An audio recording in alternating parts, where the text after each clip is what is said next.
कसगाव तालुका भडगाव दिनांक 27 रोजी शनिवारी रात्रीच्या सुमारास मुसळधार पाऊस पडल्यानं नद्या नाले दुतडी भरून वाहू लागले असून तितूर नदीला महापूर आल्यानं कसगाव नागद रस्त्यावरील पुलावरून पाणी वाहत असल्यानं वाहतूक काही काळापर्यंत बंद झाली होती। गडद तितूर नदीला महापूर आल्यानं नदीकाठा जवळील शेतकऱ्यांचं मोठ्या प्रमाणावर नुकसान झालं। गेल्या काही दिवसांपासून सुरू असलेल्या मुसळधार पावसामुळे तालुक्यातील सर्व नदी नाले दुतडी भरून वाहू लागल्यानं काही ठिकाणी महापुराची परिस्थिती निर्माण झाली आहे। परिणामी जनजीवन पूर्णपणे विस्कळीत झालं आहे।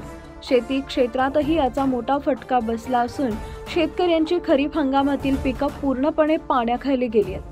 कापूस, सोयाबीन, भुईमूग आणि इतर पिकांचं मोठ्या प्रमाणावर नुकसान झालं असल्यानं शेतकरी आर्थिक संकटात सापडला आहे। स्थानिक शेतकरी संघटनांनी व ग्रामस्थांनी भडगाव पाचोरा तालुका ओला दुष्काळ जाहीर करण्याची मागणी केली आहे। प्रशासनाकडून तातडीची अपेक्षा असून पंचनामे करून तातडीनं आर्थिक भरपाई देण्यात यावी अशी मागणी केली जाते। स्थानिक प्रशासनाने त्वरित शेतकऱ्यांचे झालेले नुकसानाचे व पूरग्रस्त भागांची पाहणी करून पंचनामे करण्यात यावी अशी मागणी परिसरातून मोठ्या प्रमाणात होत आहे। चॅनल सबस्क्राइब करा, बेल आयकॉनचे बटन दाबा, सोबत शेअर करायला विसरू नका।